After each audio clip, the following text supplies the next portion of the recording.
Hi, hi. Today I'm going to read a short story from Bradbury. I haven't really been in the headspace to finish up the introspective questions, but I still wanted to do something for the community, and hopefully this can help you fall asleep or relax in some way. If you're unfamiliar, this space is Grow Gently With Me, where we grow together at an intentional pace with ASMR instead of overstimulation. Normally, I softly speak about personal growth, self-directed learning, introspection, and vulnerability. Please provide care and understanding to others while you're here. You're doing your best in this moment, and whatever that looks like, it's enough. And I've definitely had to tell myself that over the past couple of weeks. I got really sick for a little bit, and it sucked. But I'm feeling much better now, and I felt like doing something easy and something that didn't require much brain power. So I'm going to read a story from Bradbury that is in the public domain. It's called The Creatures That Time Forgot. So hopefully you enjoy it. If not, hopefully you fall asleep to it. And I'll see you again later.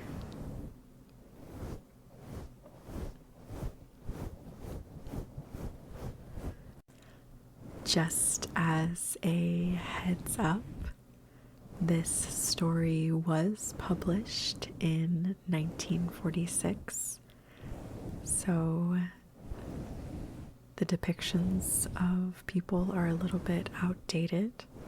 I did change things here or there when I felt uncomfortable reading what he had written, but I hope you are still able to enjoy the story. During the night, Sim was born. He lay wailing upon the cold cave stones. His blood beat through him 1,000 pulses each minute. He grew steadily. Into his mouth, his mother, with feverish hands, put the food. The nightmare of living was begun. Almost instantly at birth, his eyes grew alert, and then, without half understanding why, filled with bright, insistent terror. He gagged upon the food, choked, and wailed. He looked about blindly. There was a thick fog. It cleared. The outlines of the cave appeared, and a man loomed up, insane and wild and terrible, a man with a dying face. Old, withered by winds, baked like adobe in the heat. The man was crouched in a far corner of the cave, his eyes whitening to one side of his face, listening to the far wind trumpeting up above on the frozen night planet. Sim's mother, trembling now and again, staring at the man, fed Sim pebble fruits, valley grasses, and ice nipples broken from the cavern entrances, and eating, eliminating, eating again, he grew larger, larger. The man in the corner of the cave was his father. The man's eyes were all that was alive in his face. He held a crude stone dagger in his withered hands, and his jaw hung loose and senseless. Then, with a widening focus, Sims saw the old people sitting in the tunnel beyond this living quarter, and as he watched, they began to die. Their agonies filled the cave. They melted like waxen images. Their faces collapsed inward on their sharp bones. Their teeth protruded. 1 minute their faces were mature, fairly smooth, alive, electric. The next minute, a desiccation and burning away of their flesh occurred. Sim thrashed in his mother's grasp. She held him. No, no, she soothed him, quietly, earnestly, looking to see if this too would cause her husband to rise again. With a soft, swift padding of naked feet, Sim's father ran across the cave. Sim's mother screamed. Sim felt himself torn loose from her grasp. He fell upon the stones, rolling, shrieking with his new, moist lungs. The webbed face of his father jerked over him. The knife was poised. It was like one of those prenatal nightmares he'd had while still in his mother's flesh. In the next few blazing, impossible instants, questions flicked through his brain. The knife was high, suspended, ready to destroy him. But the whole question of life in this cave, the dying people, the withering and the insanity, surged through Sim's new small head. How was it that he understood? A newborn child. Can a newborn child think, see, understand, interpret? No, it was wrong. It was impossible. Yet it was happening. To him. He had been alive an hour now, and in the next instant, perhaps dead. His mother flung herself upon the back of his father and beat down the weapon. Sim caught the terrific backwash of emotion from both their conflicting minds. "Let me kill him," shouted the father, breathing harshly, sobbingly. "What has he to live for?" "No, no," insisted the mother, and her body, frail and old as it was, stretched across the huge body of the father, tearing at his weapon. "He must live. There may be a future for him. He may live longer than us and be young." The father fell back against a stone crib. Lying there, staring, eyes glittering, Sim saw another figure inside that stone crib. A girl child, quietly feeding itself, moving its delicate hands to procure food. His sister. The mother wrenched the dagger from her husband's grasp, stood up, weeping, and pushed back her cloud of stiffening gray hair. Her mouth trembled and jerked. "I'll kill you," she said, glaring down at her husband. "Leave my children alone." The old man spat tiredly, bitterly, and looked vacantly into the stone crib at the little girl. 1/8 of her life's over already, he gasped, and she doesn't know it. What's the use? As Sim watched, his mother seemed to shift and take a tortured, smoke-like form. The thin, bony face broke out into a maze of wrinkles. She was shaken with pain and had to sit by him, shuddering and cuddling the knife to her shriveled breasts. She, like the old people in the tunnel, was aging, dying. Sim cried steadily. Everywhere he looked was horror. A mind came to meet his own. Instinctively, he glanced toward the stone crib. Dark, his sister, returned his glance. Their minds brushed like straying fingers. He relaxed somewhat. He began to learn. The father sighed, shut his lids down over his green eyes. "Feed the child," he said exhaustedly. Hurry, it is almost dawn, and it is our last day of living, woman.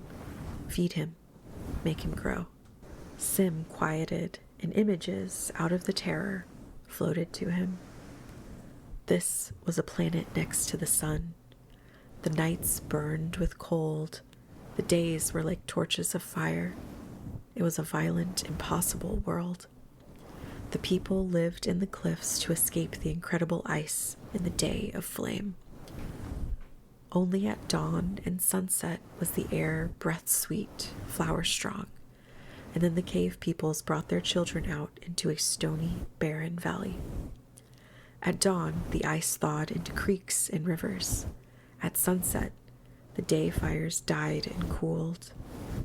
In the intervals of even, livable temperature, the people lived, ran, played, loved, free of the caverns.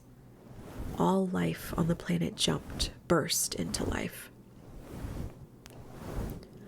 Plants grew instantly. Birds were flung like pellets across the sky. Smaller, legged animal life rushed frantically through the rocks. Everything tried to get its living down in the brief hour of respite. It was an unbearable planet. Sim understood this, a matter of hours after birth. Racial memory bloomed in him. He would live his entire life in the caves, with 2 hours a day outside. Here, in stone channels of air, he would talk incessantly with his people, sleep never, think, and lie upon his back, dreaming, but never sleeping. And he would live exactly 8 days. The violence of this thought evacuated his bowels. 8 days, 8 short days. It was wrong, impossible, but a fact. Even while in his mother's flesh, some racial knowledge had told him he was being formed rapidly, shaped and propelled out swiftly. Birth was quick as a knife. Childhood was over in a flash. Adolescence was a sheet of lightning. Manhood was a dream, maturity a myth, old age an inescapably quick reality, death a swift certainty. 8 days from now, he'd stand half blind, withering, dying, as his father now stood, staring uselessly at his own wife and child. This day was an 1/8 part of his total life. He must enjoy every second of it. He must search his parents' thoughts for knowledge, because in a few hours, they'd be dead. This was so impossibly unfair. Was this all of life? In his prenatal state, hadn't he dreamed of long lives, valleys not of blasted stone, but green foliage and temperate clime? Yes, and if he dreamed, then there must be truth in the visions.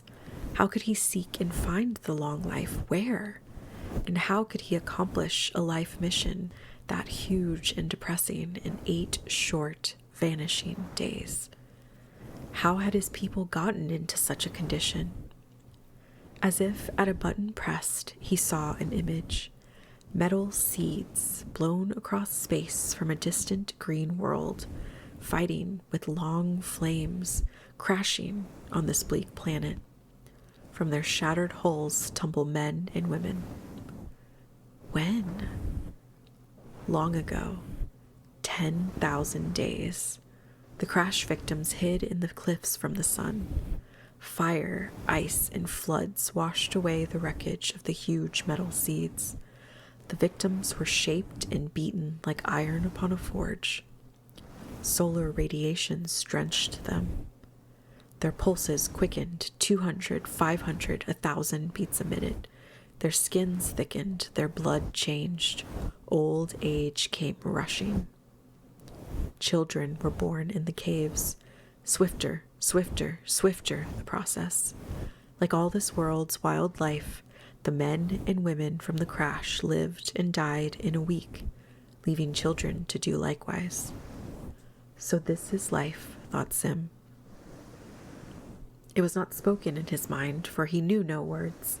He knew only images, old memory, an awareness, a telepathy that could penetrate flesh, rock, metal. So I'm the 5,000th in a long line of feudal sons? What can I do to save myself from dying 8 days from now? Is there escape? His eyes widened. Another image came to focus. Beyond this valley of cliffs, on a low mountain, lay a perfect, unscarred metal seed. A metal ship, not rusted or touched by the avalanches. The ship was deserted, whole, intact. It was the only ship of all these that had crashed that was still a unit, still usable. But it was so far away, there was no one in it to help. The ship, then, on the far mountain, was the destiny toward which he would grow. There was his only hope of escape. His mind flexed. In this cliff, deep down in a confinement of solitude, worked a handful of scientists. To these men, when he was old enough and wise enough, he must go. They too dreamed of escape, of long life, of green valleys and temperate weathers. They too stared longingly at that distant ship upon its high mountain, its metal so perfect it did not rust or age. The cliff groaned. Sim's father lifted his eroded, lifeless face. "Dawn's coming," he said.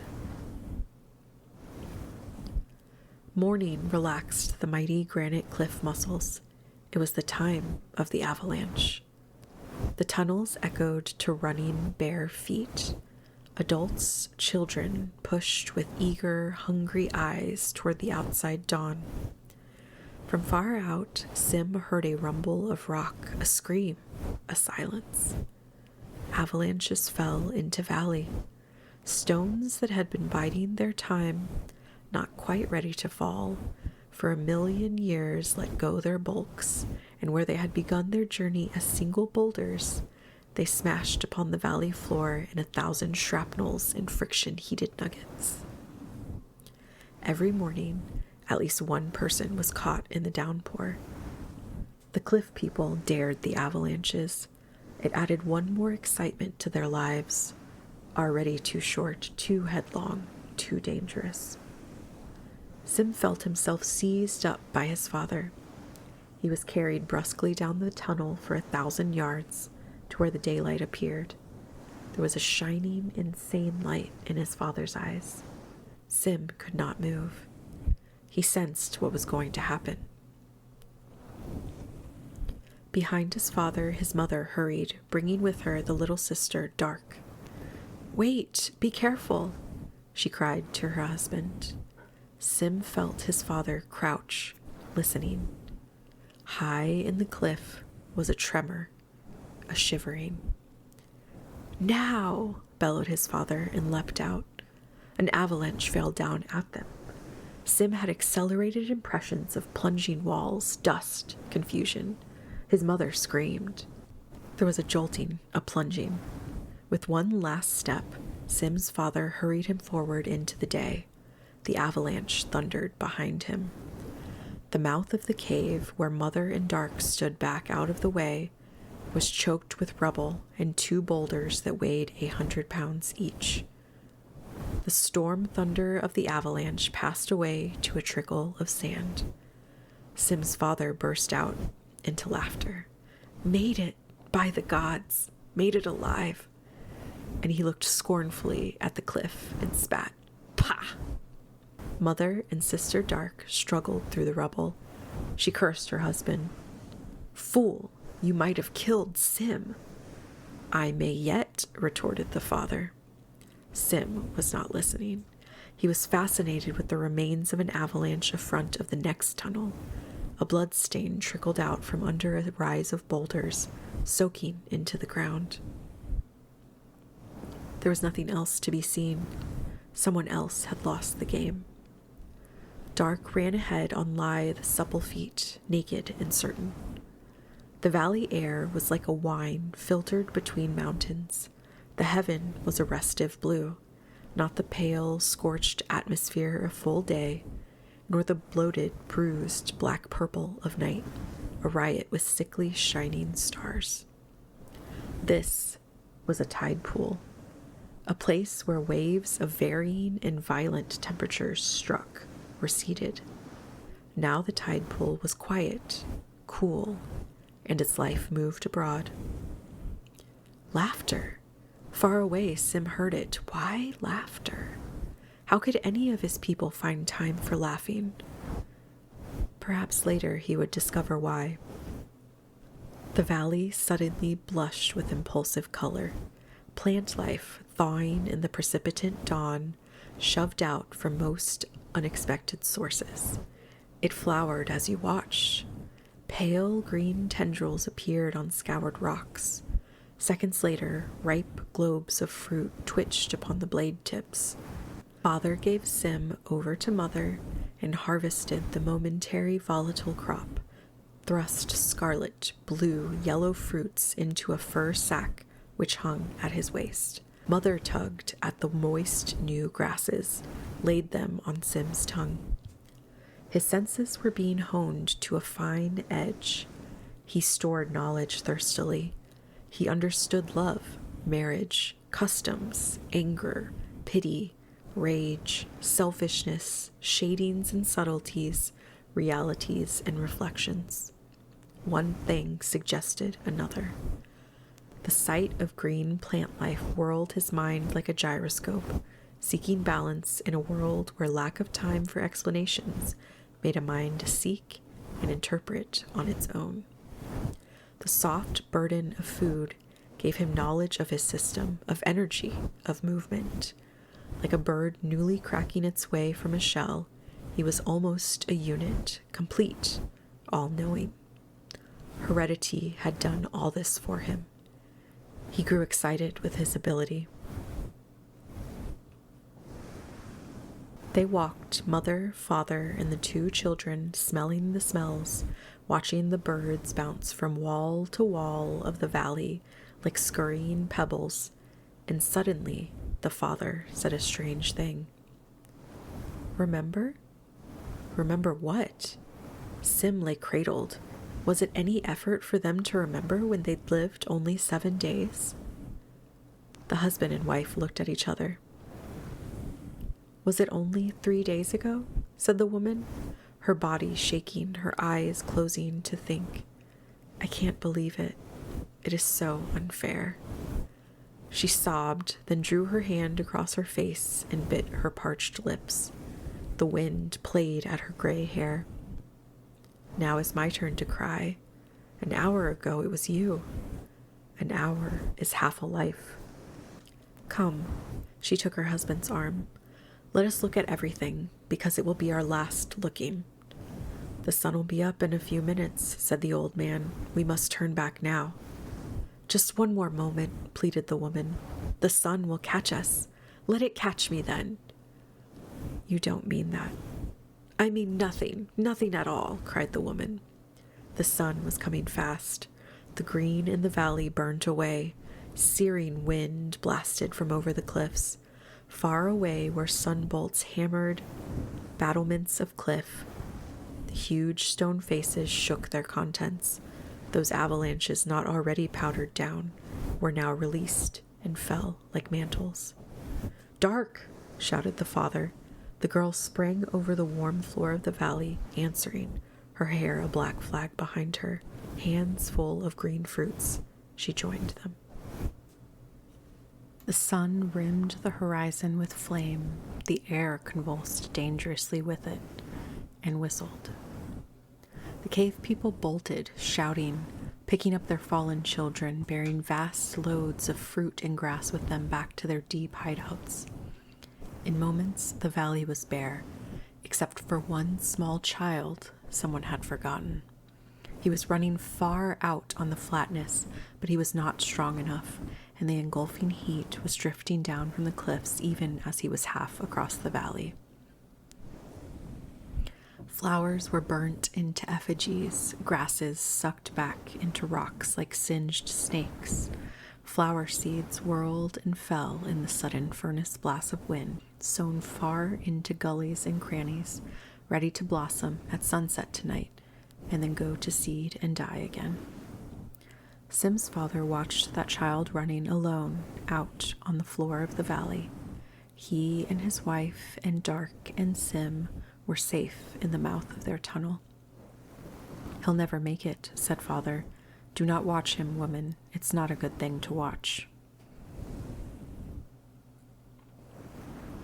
They turned away, all except Sim, whose eyes had caught a glint of metal far away. His heart hammered in him, and his eyes blurred. Far away atop a low mountain, one of those metal seeds from space reflected a dazzling ripple of light. It was like one of his intra-embryo dreams fulfilled, a metal space seed, intact, undamaged, lying on a mountain. There was his future.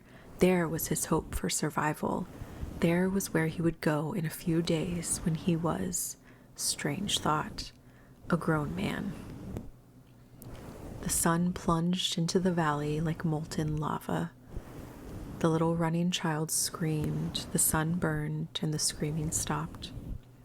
Sim's mother walked painfully, with sudden age, down the tunnel, paused, reached up, broke off 2 last icicles that had formed during the night. She handed one to her husband, kept the other. "We will drink one last toast. To you, to the children." "To you," he nodded to her. "To the children." They lifted the icicles. The warmth melted the ice down into their thirsty mouths. All day the sun seemed to blaze and erupt into the valley. Sim could not see it, but the vivid pictorials in his parents' minds were sufficient evidence of the nature of the day fire. The light ran like mercury, sizzling and roasting the caves, poking inward, but never penetrating deeply enough. It lighted the caves. It made the hollows of the cliff comfortably warm. Sim fought to keep his parents young, but no matter how hard he fought with mind and image, they became like mummies before him. His father seemed to dissolve from one stage of oldness to another. "This is what will happen to me soon," thought Sim in terror. Sim grew upon himself. He felt the digestive eliminatory movements of his body. He was fed every minute. He was continually swallowing, feeding. He began to fit words to images and processes. Such a word was love. It was not an abstraction, but a process, a stir of breath, a smell of morning air, a flutter of heart, the curve of arm holding him, the look in the suspended face of his mother. He saw the processes, then searched behind her suspended face, and there was the word in her brain, ready to use. His throat prepared to speak. Life was pushing him, rushing him along toward oblivion. He sensed the expansion of his fingernails, the adjustments of his cells, the profusion of his hair, the multiplication of his bones and sinew, the grooving of the soft, pale wax of his brain. His brain at birth as clear as a circle of ice, innocent, unmarked, was, an instant later, as if hit with a thrown rock, cracked and marked and patterned in a million crevices of thought and discovery. His sister Dark ran in and out with other little hothouse children, forever eating. His mother trembled over him, not eating. She had no appetite. Her eyes were webbed shut. "Sunset," said his father, at last. The day was over. The light faded. A wind sounded. His mother arose. "I want to see the outside world once more. Just once more." She stared blindly, shivering. His father's eyes were shut. He lay against the wall. "I cannot rise," he whispered faintly. "I cannot."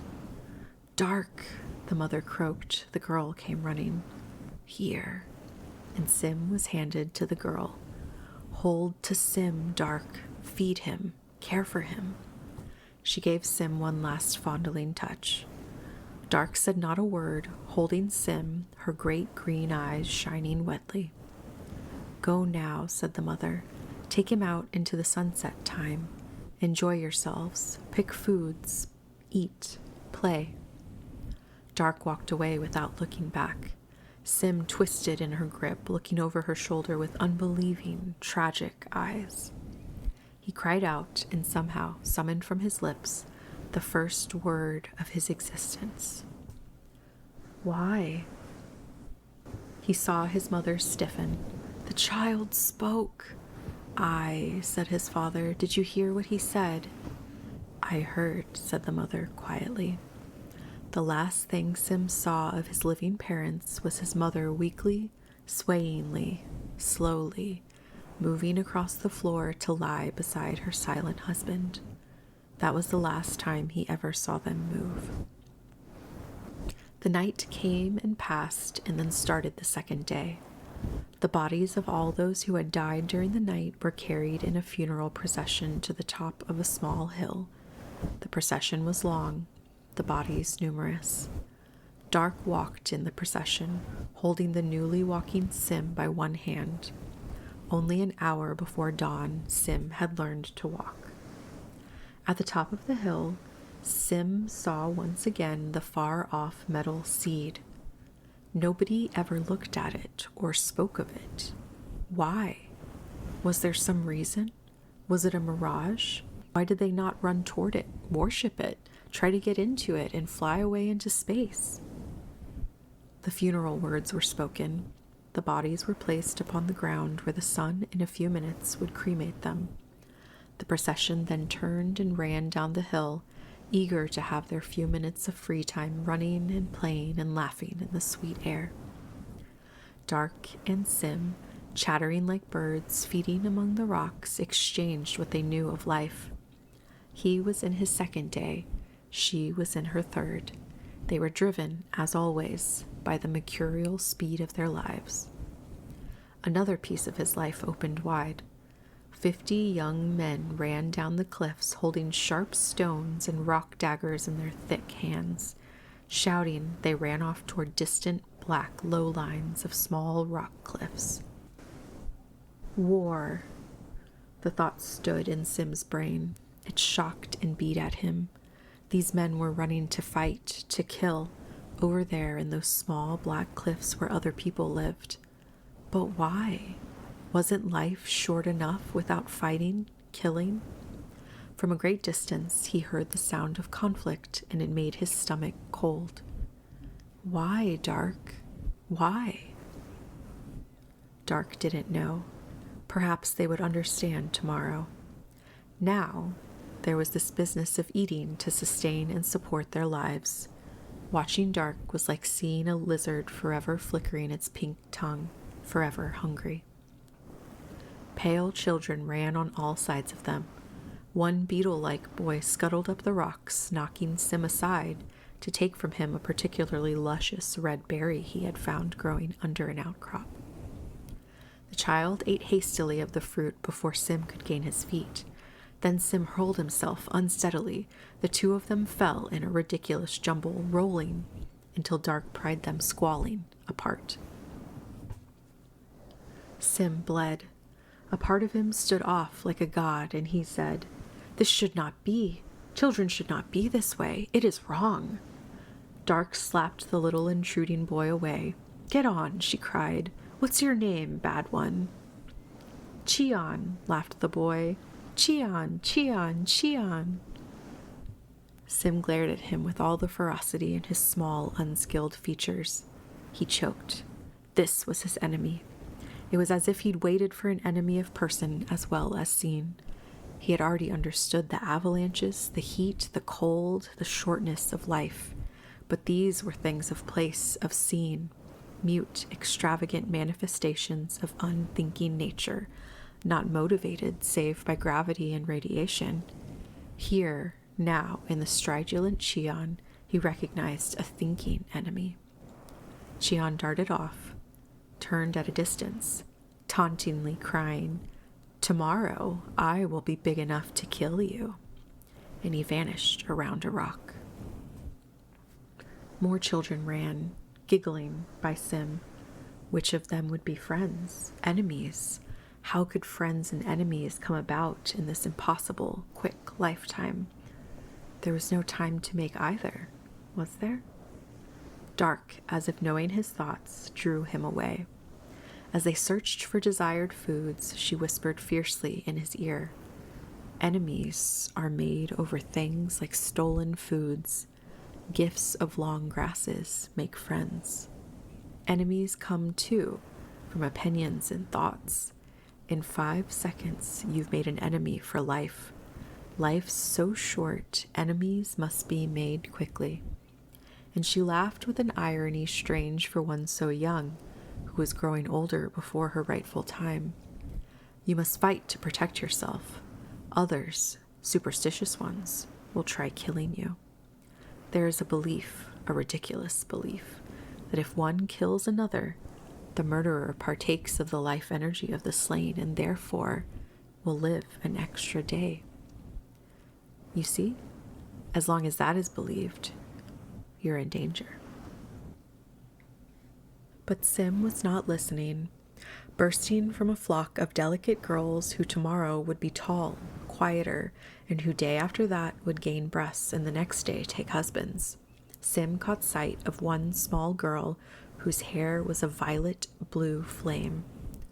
She ran past, brushed Sim, their bodies touched. Her eyes, white as silver coins, shone at him. He knew then that he'd found a friend, a love, a wife, one who'd a week from now lie with him atop the funeral pyre as sunlight undressed their flesh from bone. Only the glance, but it held them in mid-motion, one instant. "Your name?" he shouted after her. "Light," she called laughingly back. "I'm Sim," he answered, confused and bewildered. "Sim," she repeated, flashing on. "I'll remember." Dark nudged his ribs. "Here, eat," she said to the distracted boy. "Eat, or you'll never get big enough to catch her." From nowhere, Cheon appeared, running by. "Light," he mocked, dancing malevolently along and away. "Light, I'll remember Light too." Dark stood tall and reed slender, shaking her dark ebony clouds of hair sadly. "I see your life before you, little Sim. You'll need weapons soon to fight for this light one. Now, hurry, the sun's coming." They ran back to the caves. 1/4 of his life was over. Babyhood was gone. He was now a young boy. Wild rains lashed the valley at nightfall. He watched new river channels cut in the valley, out past the mountain of the metal seed. He stored the knowledge for later use. Each night there was a new river, a bed newly cut. "What's beyond the valley?" wondered Sim. "No one's ever been beyond it," explained Dark. "All who tried to reach the plain were frozen to death or burnt. The only land we know is within half an hour's run. Half an hour out and half an hour back. No one has ever reached the metal seed, then?" Dark scoffed. "The scientists, they try. Silly fool. They don't know enough to stop. It's no use. It's too far. The scientists." The word stirred him. He had almost forgotten the vision he had short hours after birth. His voice was eager. "Where are the scientists?" he demanded. Dark looked away from him. "I wouldn't tell you if I knew. They'd kill you, experimenting. I don't want you joining them. Live your life. Don't cut it in half trying to reach that silly metal thing on the mountain." "I'll find out where they are from someone else then." "No one will tell you. They hate the scientists. You'll have to find them on your own. And then what? Will you save us?" "Yes, save us, little boy." Her face was sullen. Already half her life was gone. Her breasts were beginning to shape. Tomorrow she must divine how best to live her youth, her love, and she knew no way to fully plumb the depths of passion in so short a space. "We can't sit and talk and eat," he protested, "and nothing else." "There's always love," she retorted acidly. "It helps one forget. Gods, yes," she spat out, "love." Sim ran through the tunnels, seeking. Sometimes he half imagined where the scientists were, but then a flood of angry thought from those around him when he asked the direction to the scientist's cave washed over him in confusion and resentment. After all, it was the scientists' fault that they had been placed upon this terrible world. Sim flinched under the bombardment of oaths and curses. Quietly, he took his seat in a central chamber with the children to listen to the grown men talk. This was the time of education, the time of talking. No matter how he chafed at delay or how great his impatience, even though life slipped fast from him and death approached like a black meteor, he knew his mind needed knowledge. Tonight, then, was the night of school. But he sat uneasily. Only 5 more days of life. Cheon sat across from Sim, his thin-mouthed face arrogant. Light appeared between the two. The last few hours had made her firmer-footed, gentler, taller. Her hair shone brighter. She smiled as she sat beside Sim, ignoring Cheon, and Cheon became rigid at this and ceased eating. The dialogue crackled, filled the room. Swift as heartbeats, 1,000, 2,000 words a minute. Sim learned, his head filled. He did not shut his eyes, but lapsed into a kind of dreaming that was almost intra-embryonic in lassitude and drowsy vividness. In the faint background, the words were spoken, and they wove a tapestry of knowledge in his head. He dreamed of green meadows free of stones, all grass, round and rolling and rushing easily toward a dawn with no taint of freezing, merciless cold, or smell of boiled rock or scorched monument. He walked across the green meadow. Overhead, the metal seeds flew by in a heaven that was a steady, even temperature. Things were slow, slow, slow. Birds lingered upon gigantic trees that took 100, 200, 5,000 days to grow. Everything remained in its place. The birds did not flicker nervously at a hint of sun, nor did the trees suck back frightenedly when a ray of sunlight poured over them. In this dream, people strolled. They rarely ran. The heart rhythm of them was evenly languid, not jerking and insane. Their kisses were long and lingering, not the parched mouthings and twitchings of lovers who had 8 days to live. The grass remained and did not burn away in torches.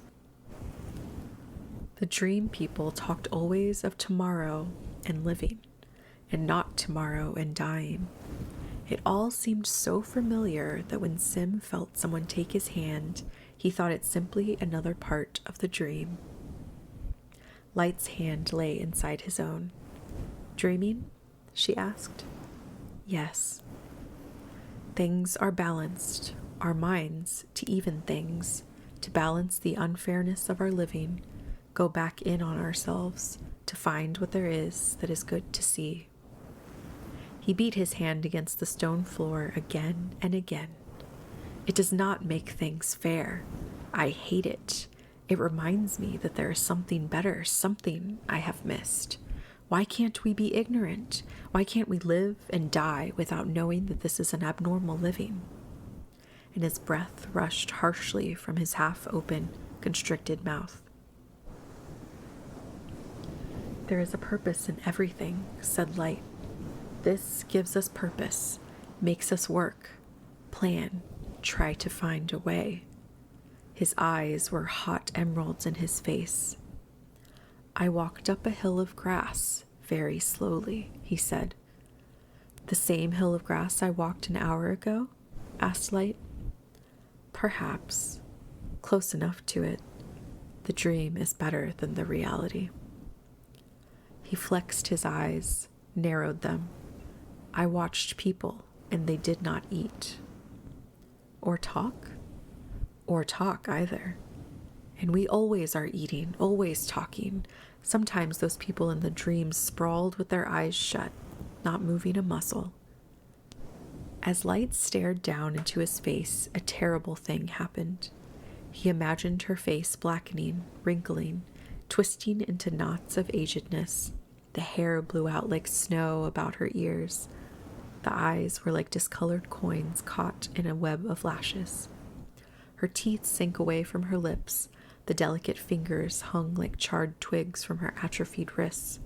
Her beauty was consumed and wasted, even as he watched, and when he seized her in terror, he cried out, for he imagined his own hand corroded, and he choked back a cry. "Sim, what's wrong?" The saliva in his mouth dried at the taste of the words. 5 more days. The scientists, Sim started, who'd spoken. In the dim light, a tall man talked. "The scientists crashed us on this world and now have wasted thousands of lives and time. It's no use. It's no use. Tolerate them, but give them none of your time. You only live once, remember." Where were these hated scientists? Now, after the learning, the time of talking, he was ready to find them. Now, at least, he knew enough to begin his fight for freedom, for the ship. "Sim, where are you going?" But Sim was gone. The echo of his running feet died away down a shaft of polished stone. It seemed that half the night was wasted. He blundered into a dozen dead ends. Many times he was attacked by the insane young men who wanted his life energy. Their superstitious ravings echoed after him. The gashes of their hungry fingernails covered his body. He found what he was looking for. A half-dozen men gathered in a small basalt cave deep down in the cliff lode. On a table before them lay objects which, though unfamiliar, struck harmonious chords in Sim. The scientists worked in sets, old men doing important work, young men learning, asking questions, and at their feet were 3 small children. They were a process. Every 8 days, there was an entirely new set of scientists working on any one problem. The amount of work done was terribly inadequate. They grew old, fell dead just when they were beginning their creative period. The creative time of any one individual was perhaps a matter of 12 hours out of his entire span. 3/4 of one's life was spent learning, a brief interval of creative power, then senility, insanity, death. The men turned as Sim entered. "Don't tell me we have a recruit," asked the eldest of them.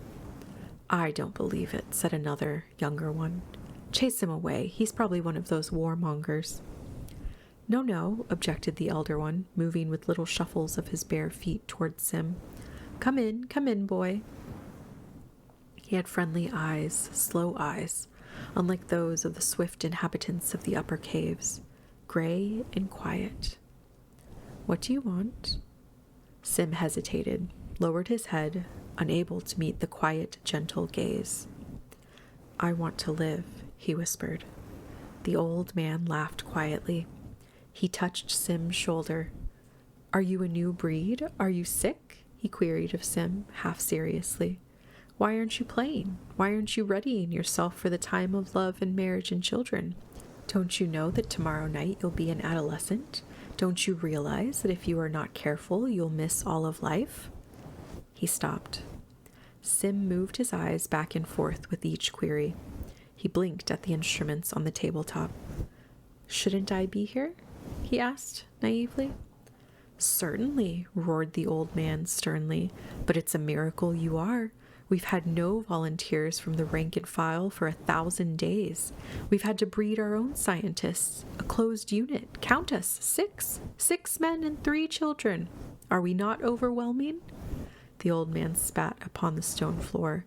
"We ask for volunteers, and the people shout back at us, 'Get someone else,' or 'We have no time.'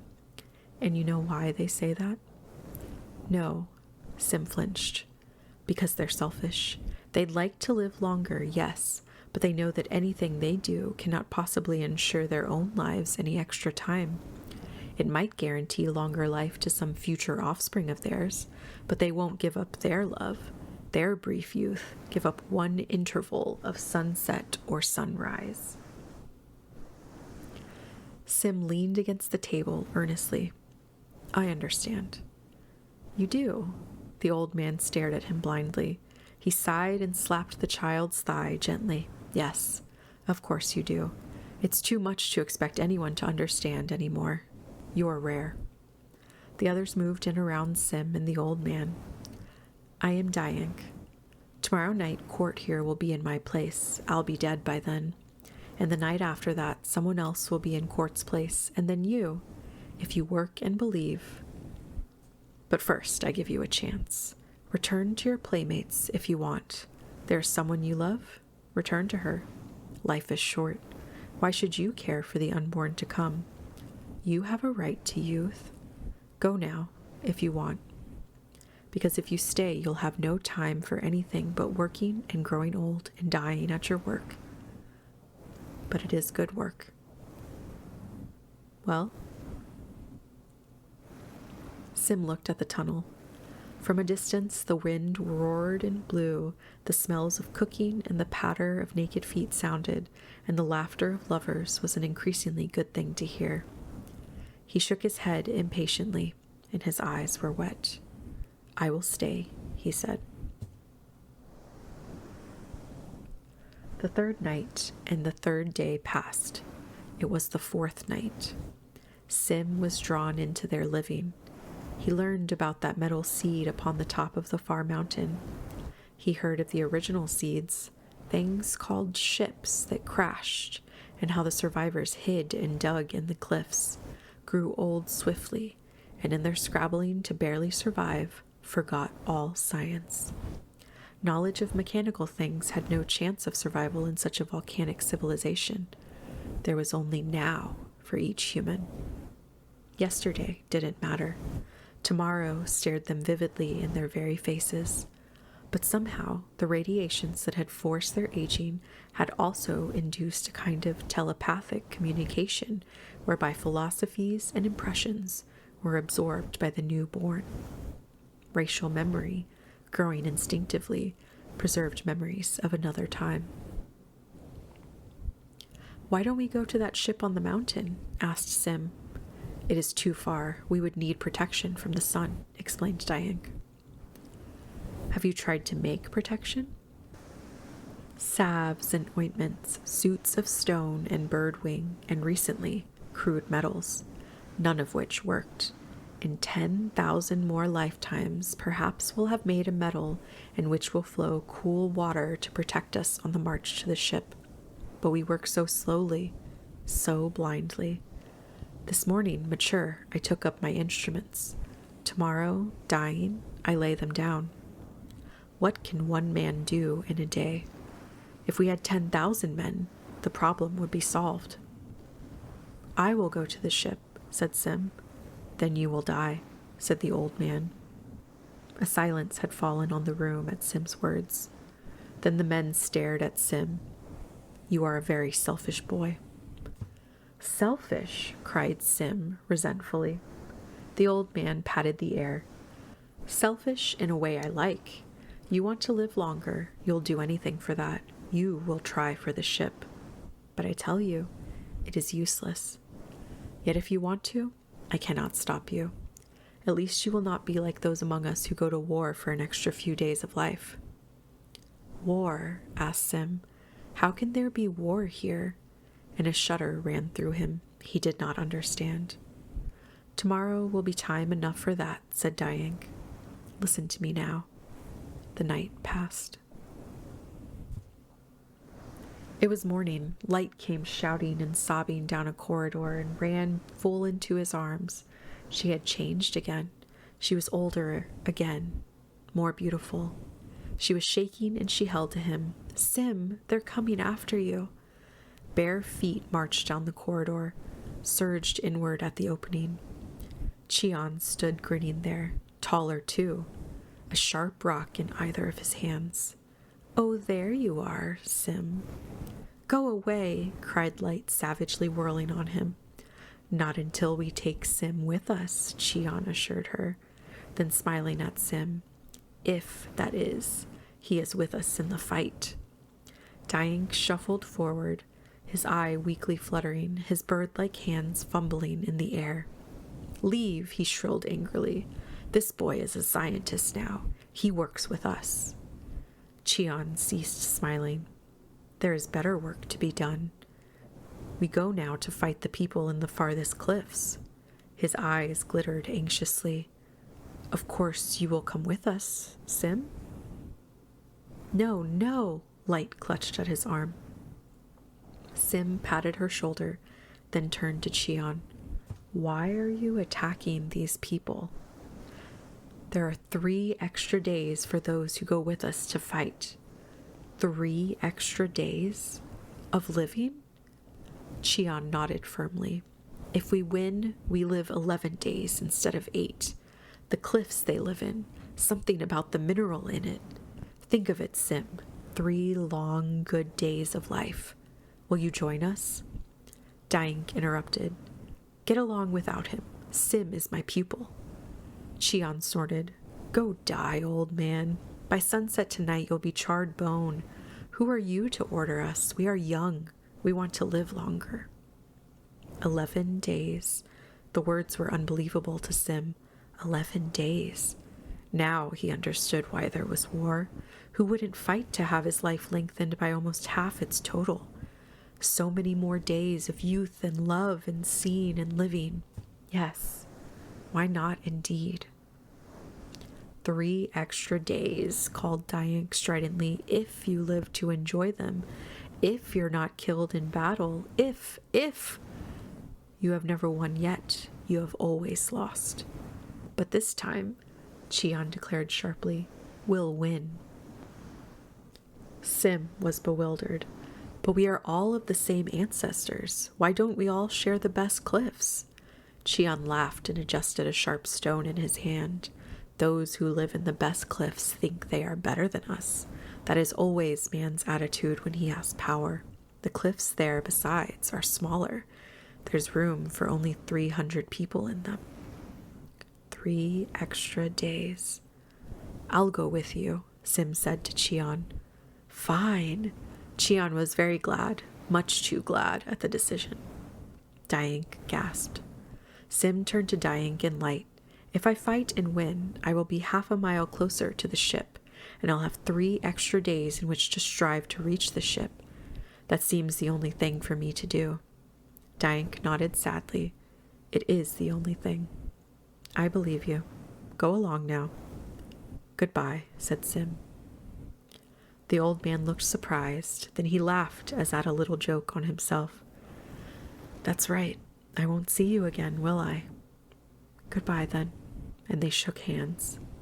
They went out, Chion, Sim, and Light together, followed by the others, all children growing swiftly into fighting men, and the light in Chion's eyes was not a good thing to see. Light went with him. She chose his rocks for him and carried them. She would not go back, no matter how he pleaded. The sun was just beyond the horizon, and they marched across the valley. Please, Light, go back. And wait for Chion to return, she said. He plans that when you die, I will be his mate. She shook out her unbelievable blue-white curls of hair defiantly. But I'll be with you. If you fall, I fall. Sim's face hardened. He was tall. The world had shrunk during the night. Children packs screamed by hilarious in their food searching, and he looked at them with alien wonder. Could it be only 4 days ago he'd been like these? Strange. There was a sense of many days in his mind, as if he'd really lived 1,000 days. There was a dimension of incident and thought so thick, so multicolored, so richly diverse in his head that it was not to be believed so much could happen in so short a time. The fighting men ran in clusters of 2 or 3. Sim looked ahead at the rising line of small ebon cliffs. This, then, he said to himself, is my 4th day, and still I am no closer to the ship or to anything. Not even, he heard the light tread of light beside him, not even to her who bears my weapons and picks me ripe berries. 1/2 of his life was gone, or 1/3 of it, if he won this battle. If. He ran easily, lifting, letting fall his legs. This is the day of my physical awareness. As I run, I feed. As I feed, I grow. And as I grow, I turn eyes to light with a kind of dizzying vertigo. And she looks upon me with the same gentleness of thought. This is the day of our youth. Are we wasting it? Are we losing it on a dream, a folly? Distantly, he heard laughter. As a child, he'd questioned it. Now he understood laughter. This particular laughter was made of climbing high rocks and plucking the greenest blades and drinking the headiest vintage from the morning ices and eating of the rock fruits and tasting of young lips in new appetite. They neared the cliffs of the enemy. He saw the slender erectness of Light, the new surprise of her white breasts, the neck where if you touched you could time her pulse. The fingers which cupped in your own were animate and supple and never still. Light snapped her head to one side. "Look ahead," she cried. "See what is to come. Look only ahead." He felt that they were racing by part of their lives, leaving their youth on the path side without so much as a glance. "I am blind with looking at stones," he said, running. "Find new stones, then." "I see stones." His voice grew gentle as the palm of her hand. The landscape floated under him. Everything was like a fine wind blowing dreamily. "I see stones that make a ravine that lies in a cool shadow where the stone berries are thick as tears. You touch a boulder and the berries fall in silent red avalanches, and the grass is very tender." "I do not see it." She increased her pace, turning her head away. He saw the floss upon her neck, like the small moss that grows silvery and light on the cool side of pebbles, that stirs if you breathe the slightest breath on it. He looked upon himself, his hands clenched as he heaved himself forward toward death. Already his hands were veined and youth swollen. They were the hands of a young boy whose fingers are made for touching, which are suddenly sensitive and with more surface, and are nervous, and seem not a part of him, because they are so big for the slender lengths of his arms. His neck, through which the blood ached and pumped, was building out with age too, with tiny blue tendrils of veins embedded and flaring in it. Light handed him food to eat. "I am not hungry," he said. "Eat, keep your mouth full," she commanded sharply, "so you will not talk to me this way." "If only I could kiss you," he pleaded, "just one time. After the battle there may be time." "Gods," he roared, anguished. "Who cares for battles?" Ahead of them, rocks hailed down, thudding. A man fell with his skull split wide. The war was begun. Light passed the weapons to him. They ran without another word until they entered the killing ground. Then he spoke, not looking at her, his cheeks coloring. "Thank you," he said. She ducked as a slung stone shot by her head. "It was not an easy thing for me," she admitted. "Sim, be careful." The shoulders began to roll in a synthetic avalanche from the battlements of the enemy. Only one thought was in his mind now: to kill, to lessen the life of someone else so he could live, to gain a foothold here and live long enough to make a stab at the ship. He ducked, he weaved, he clutched stones and hurled them up. His left hand held a flat stone shield with which he diverted the swiftly plummeting rocks. There was a spatting sound everywhere. Light ran with him, encouraging him. 2 men dropped before him, slain, their breasts cleaved to the bone, their blood springing out in unbelievable founts.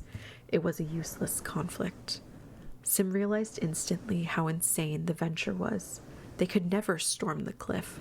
A solid wall of rocks rained down. A dozen men dropped with shards of ebony in their brains. A half-dozen more showed drooping, broken arms. One screamed, and the upthrust white joint of his knee was exposed as the flesh was pulled away by 2 successive blows of well-aimed granite. Men stumbled over one another. The muscles in his cheeks pulled tight, and he began to wonder why he had ever come.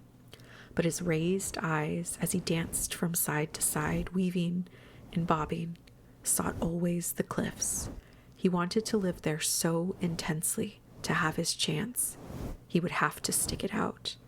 But the heart was gone from him. Light screamed piercingly.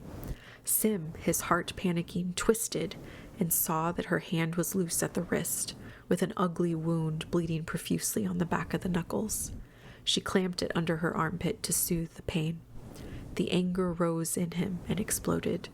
In his fury, he raced forward, throwing his missiles with deadly accuracy. He saw a man topple and flail down, falling from one level to another of the caves, a victim of his shot. He must have been screaming, for his lungs were bursting open and closed, and his throat was raw, and the ground spun madly under his racing feet. The stone that clipped his head sent him reeling and plunging back. He ate sand. The universe dissolved into purple whirls. He could not get up. He lay and knew that this was his last day, his last time. The battle raged around him. Dimly, he felt light over him. Her hands cooled his head. She tried to drag him out of range, but he lay gasping and telling her to leave him. "Stop," shouted a voice. The whole war seemed to give pause. "Retreat," commanded the voice swiftly, and as Sim watched, lying upon his side, his comrades turned and fled back toward home. "The sun is coming. Our time is up." He saw their muscled backs, their moving, tensing, flickering legs go up and down. The dead were left upon the field. The wounded cried for help. But there was no time for the wounded.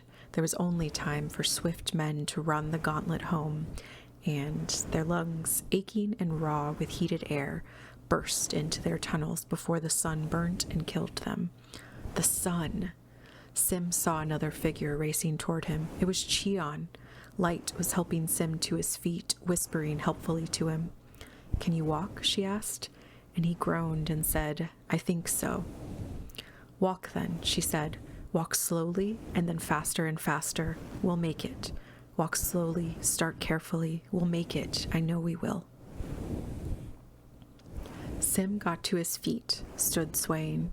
Cheon raced up, a strange expression cutting lines in his cheeks, his eyes shining with battle. Pushing Light abruptly aside, he seized upon a rock and dealt Sim a jolting blow upon his ankle that laid wide the flesh. All of this was done quite silently. Now he stood back, still not speaking, grinning like an animal from the night mountains, his chest panting in and out, looking from the thing he had done to Light and back. He got his breath. "He'll never make it," he nodded at Sim. "We'll have to leave him here. Come along, Light." Light, like a cat animal, sprang upon Cheon, searching for his eyes, shrieking through her exposed, hard-pressed teeth. Her fingers stroked great bloody furrows down Cheon's arms, and again, instantly, down his neck. Cheon, with an oath, sprang away from her. She hurled a rock at him. Grunting, he let it miss him, then ran off a few yards. "Fool," he cried, turning to scorn her. "Come along with me. Sim will be dead in a few minutes. Come along." Light turned her back on him. "I will go if you carry me." Cheon's face changed. His eyes lost their gleaming. "There is no time. We would both die if I carried you." Light looked through and beyond him. "Carry me then, for that's how I wish it to be." Without another word, glancing fearfully at the sun, Cheon fled. His footsteps sped away and vanished from hearing. "May he fall and break his neck," whispered Light, savagely glaring at his form as it skirted a ravine. She returned to Sim. "Can you walk?" Agonies of pain shot up his leg from the wounded ankle. He nodded ironically. "We could make it to the cave in 2 hours, walking." I have an idea, Light. Carry me. And he smiled with the grim joke. She took his arm. Nevertheless, we'll walk. Come. No, he said, we're staying here. But why? We came to seek a home here. If we walk, we will die. I would rather die here. How much time have we? Together, they measured the sun. A few minutes, she said, her voice flat and dull. She held close to him. He looked at her. Light, he thought. Tomorrow, I would have been a man. My body would have been strong and full, and there would have been time with you, a kissing and a touching. Damn, but what kind of life is this where every last instant is drenched with fear and alert with death? Am I to be denied even some bit of real life? The black rocks of the cliffs were paling into deep purples and browns as the sun began to flood the world. What a fool he was.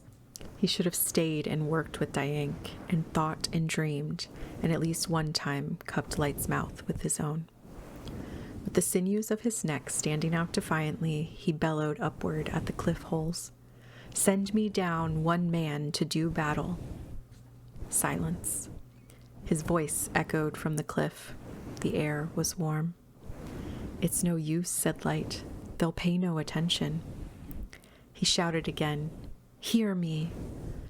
He stood with his weight on his good foot, his injured left leg throbbing and pulsating with pain. He shook a fist. Send down a warrior who is no coward. I will not turn and run home. I have come to fight a fair fight. Send a man who will fight for the right to his cave. Him I will surely kill. More silence. A wave of heat passed over the land, receded. Oh, surely, mocked Sim, hands on naked hips, head back, mouth wide. Surely there's one among you not afraid to fight an injured man. Silence. No? Silence. Then I have miscalculated you. I'm wrong. I'll stand here then until the sun shucks the flesh off my bone in black scraps and call you the filthy names you deserve. He got an answer. I do not like being called the names, replied a man's voice. Sim leaned forward, forgetting his injured foot. A huge man appeared in a cave mouth on the 3rd level. Come down, urged Sim. Come down, fat one, and kill me. The man scowled seriously at his opponent a moment, then lumbered slowly down the path, his hands empty of any weapons. Immediately, every cave above clustered with heads, an audience for this drama. The man approached Sim. We will fight by the rules, if you know them. I'll learn as we go, replied Sim. This pleased the man, and he looked at Sim warily, but not unkindly. This much I will tell you, offered the man generously.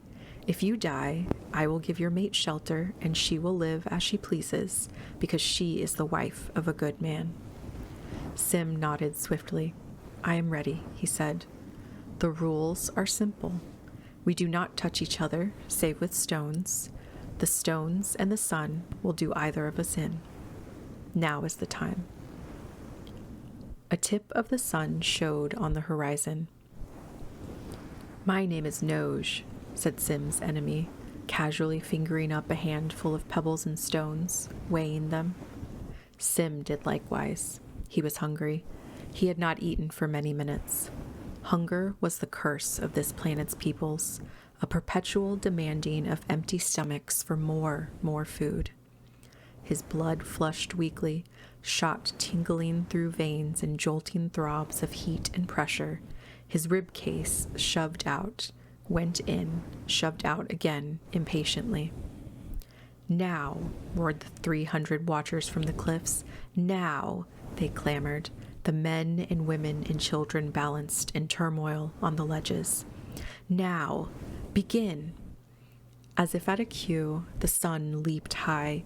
It smote them a blow as with a flat, sizzling stone.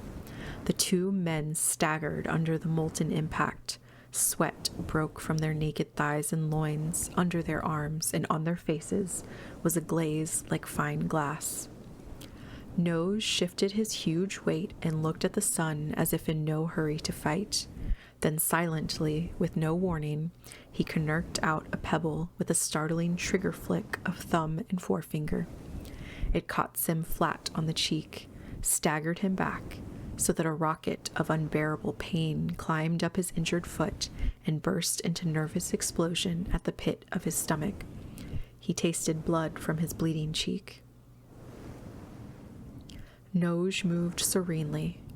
3 more flickers of his magical hands, and 3 tiny, seemingly harmless bits of stone flew like whistling birds. Each of them found a target, slammed it. The nerve centers of Sim's body. One hit his stomach so that 10 hours eating almost slid up his throat. A second got his forehead. A third, his neck. He collapsed to the boiling sand. His knee made a wrenching sound on the hard earth. His face was colorless, and his eyes, squeezed tight, were pushing tears out from the hot, quivering lids. But even as he had fallen, he had let loose with wild force his handful of stones. The stones purred in the air. One of them, and only one, struck Noj upon the left eyeball. Noj moaned and laid his hands in the next instant to his shattered eye. Sim choked out a bitter, sighing laugh. This much triumph he had. The eye of his opponent. It would give him time. Oh, gods, he thought, his stomach retching sickly, fighting for breath. This is a world of time. Give me a little more, just a trifle. Noj, one-eyed, weaving with pain, pelted the writhing body of Sim, but his aim was off now. The stones flew to one side, or if they struck at all, they were weak and spent and lifeless. Sim forced himself half erect. From the corners of his eyes, he saw Light waiting, staring at him, her lips breathing words of encouragement and hope. He was bathed in sweat, as if a rain spray had showered him down. The sun was now fully over the horizon. You could smell it. Stones glinted like mirrors. The sand began to roil and bubble. Illusions sprang up everywhere in the valley. Instead of one warrior Noj, he was covered by a dozen, each in an upright position, preparing to launch another missile. A dozen irregular warriors who shimmered in the golden menace of day, like bronze gongs smitten, quivered in one vision. Sim was breathing desperately. His nostrils flared and sucked, and his mouth drank thirstily of flame instead of oxygen. His lungs took fire like silk torches, and his body was consumed. The sweat spilled from his pores to be instantly evaporated. He felt himself shriveling in on himself. He imagined himself looking like his father, old, sunken, slight, withered. Where was the sand? Could he move? Yes. The world wriggled under him, but now he was on his feet. There would be no more fighting. A murmur from the cliff told this. The sunburnt faces of the high audience gaped and jeered and shouted encouragement to their warrior. Stand straight, Noj. Save your strength now. Stand tall and perspire, they urged him. And Noj stood, swaying lightly, swaying slowly, a pendulum in an incandescent fiery breath from the skyline. Don't move, Noj. Save your heart. Save your power. The test, said the people on the heights. The test of the sun. And this was the worst part of the fight. Sim squinted painfully at the distorted illusion of cliff. He thought he saw his parents, father with his defeated face, his green eyes burning. Mother, with her hair blowing like a cloud of gray smoke in the fire wind. He must get up to them, live for and with them. Behind him, Sim heard Light whimper softly. There was a whisper of flesh against sand. She had fallen. He did not dare turn. The strength of turning would bring him thundering down in pain and darkness. His knees bent. If I fall, he thought, I'll lie here and become ashes. Where was Noj? Noj was there, a few yards from him, standing bent, slick with perspiration, looking as if he were being hit over the spine with great hammers of destruction. Fall, Noj, fall, screamed Sim mentally. Fall, fall, fall and die so I can take your place. But Noj did not fall. One by one, the pebbles in his half-loose left hand plummeted to the broiling sands, and Noj's lips peeled back. The saliva burned away from his lips, and his eyes glazed. But he did not fall. The will to live was strong in him. He hung as if by a wire. Sim fell to one knee. Ah! Wailed the knowing voices from the cliff. They were watching death. Sim jerked his head up, smiling mechanically, foolishly, as if caught in the act of doing something silly. No, no, he insisted drowsily, and got back up again. There was so much pain he was all one ringing numbness. A whirring, buzzing, frying sound filled the land. High up, an avalanche came down like a curtain on a drama, making no noise. Everything was quiet except for a steady humming.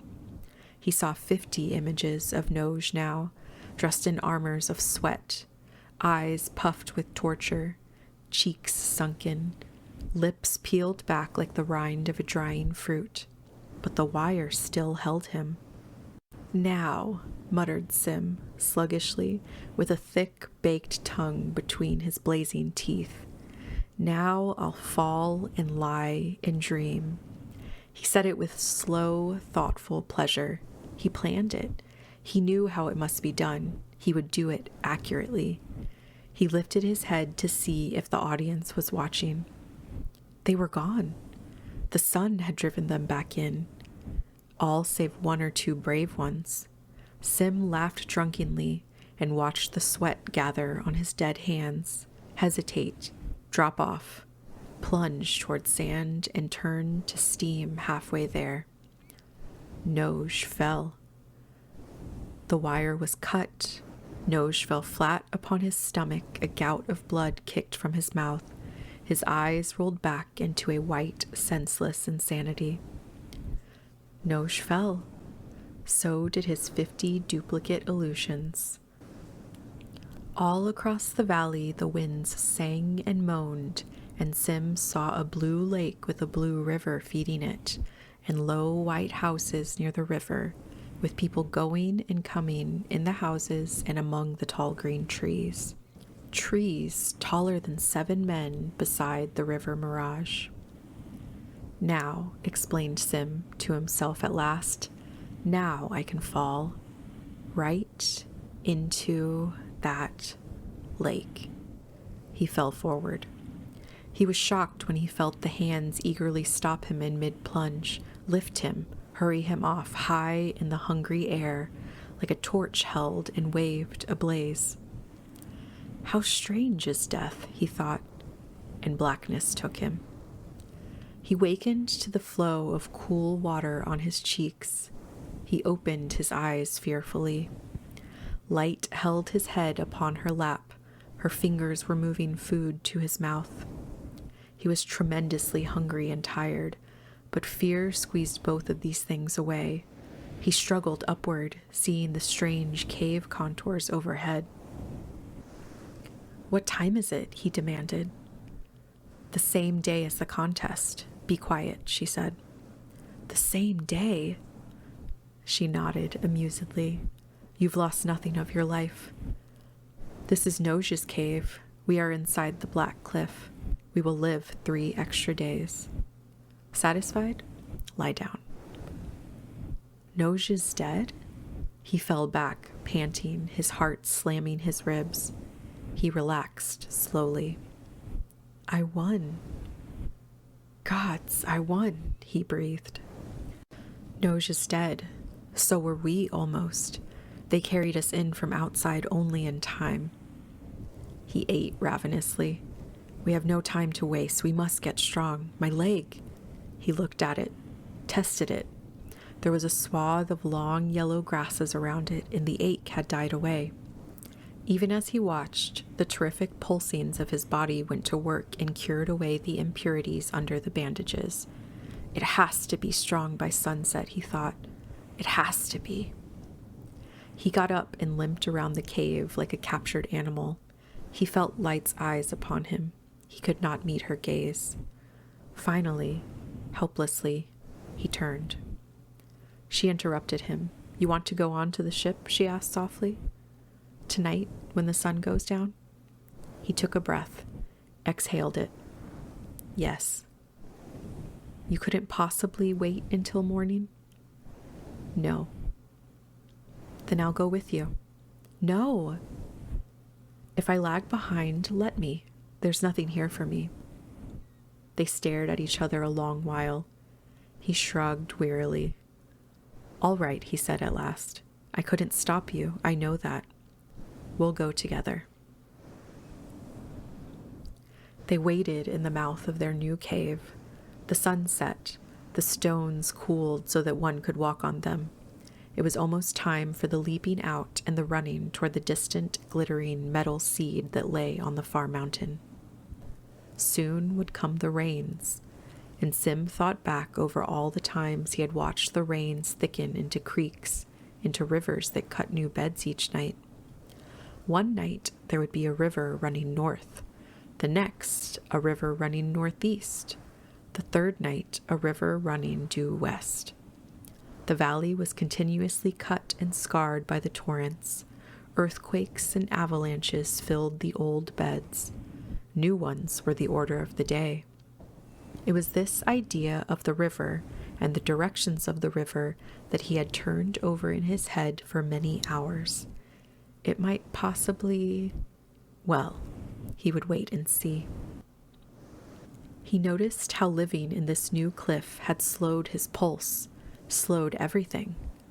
A mineral result, protection against the solar radiations. Life was still swift, but not as swift as before.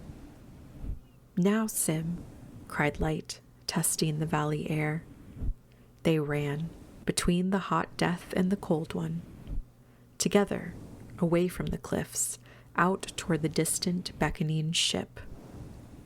Never had they run this way in their lives. The sound of their feet running was a hard, insistent clatter over vast oblongs of rock, down into ravines, up the sides, and on again. They raked the air in and out of their lungs. Behind them, the cliffs faded away into things they could never turn back to now. They did not eat as they ran. They had eaten to the bursting point in the cave to save time. Now it was only running, a lifting of legs, a balancing of bent elbows, a convulsion of muscles, a slaking in of air that had been fiery and was now cooling. "Are they watching us?" Light's breathless voice snatched at his ears above the pound of his heart. Who? But he knew the answer. The cliff peoples, of course. How long had it been since a race like this one? 1,000 days? 10,000? How long since someone had taken the chance and sprinted with an entire civilization's eyes upon their backs, into gullies, across cooling plain? Were their lovers pausing in their laughter back there, gazing at the two tiny dots that were a man and woman running toward destiny? Were children eating of new fruits and stopping in their play to see the two people racing against time? Was dying still living, narrowing hairy eyebrows down over fading eyes, shouting them on in a feeble, rasping voice, shaking a twisted hand? Were there jeers? Were they being called fools, idiots? And in the midst of the name-calling, were people praying them on, hoping they would reach the ship? Yes, under all the cynicism and pessimism, some of them, all of them, must be praying. Sim took a quick glance at the sky, which was beginning to bruise with the coming night. Out of nowhere, clouds materialized and a light shower trailed across a gully 200 yards ahead of them. Lightning beat upon distant mountains, and there was a strong scent of ozone on the disturbed air. "The halfway mark," panted Sim, and he saw Light's face half turn, longingly looking back at the life she was leaving. "Now's the time. If we want to turn back, we still have time."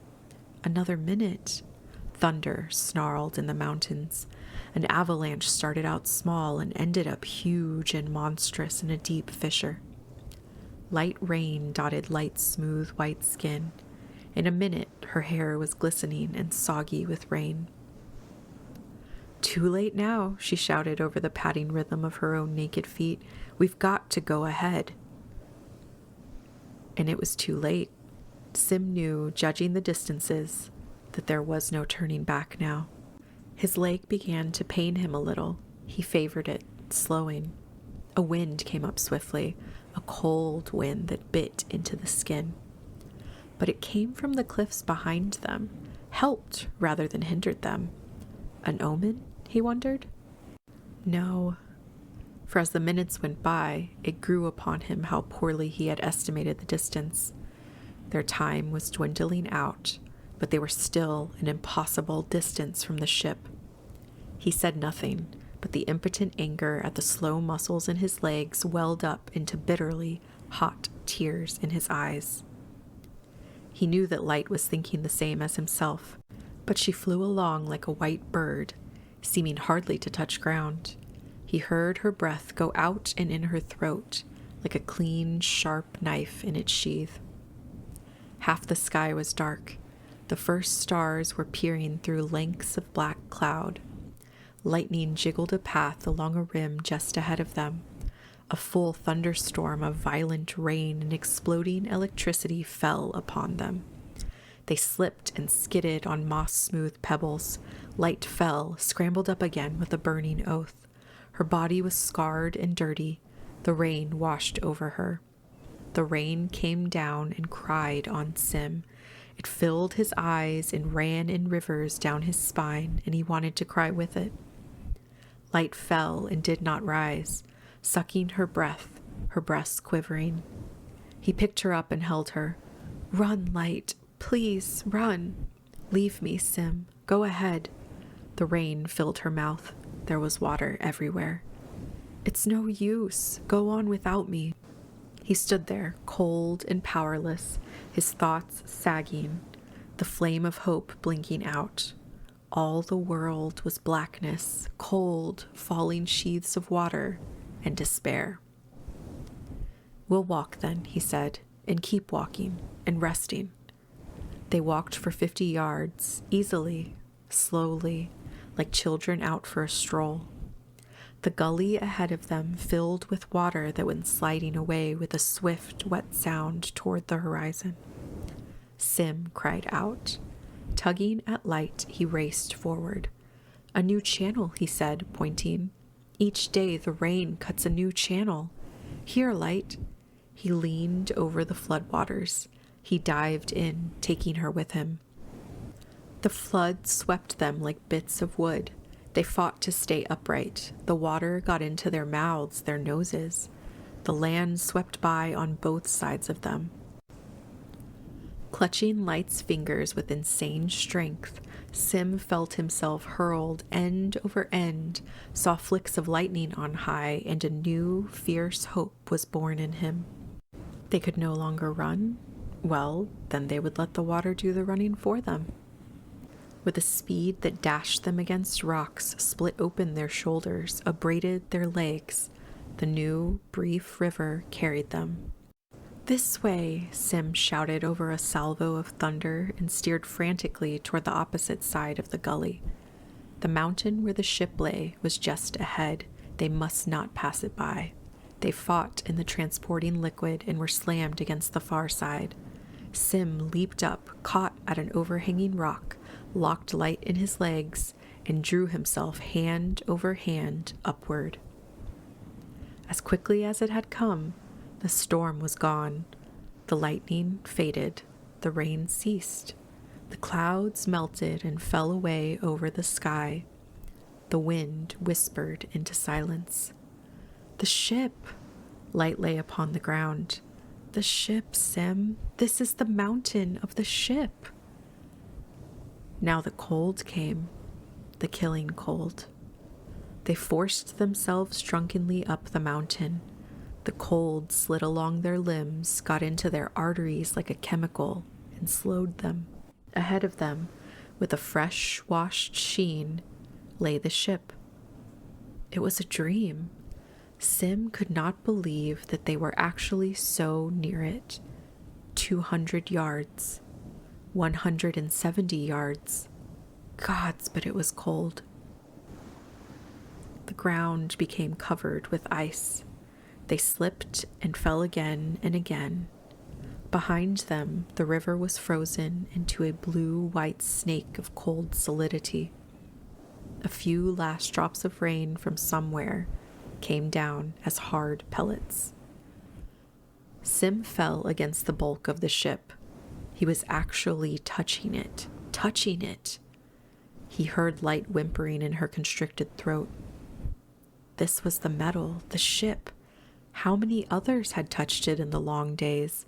He and Light had made it. He touched it lovingly. Then, as cold as the air, his veins were chilled. Where was the entrance?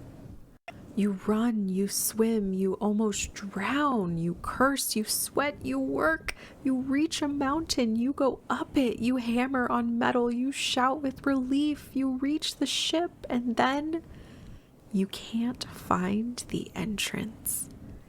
He fought to keep himself from breaking down.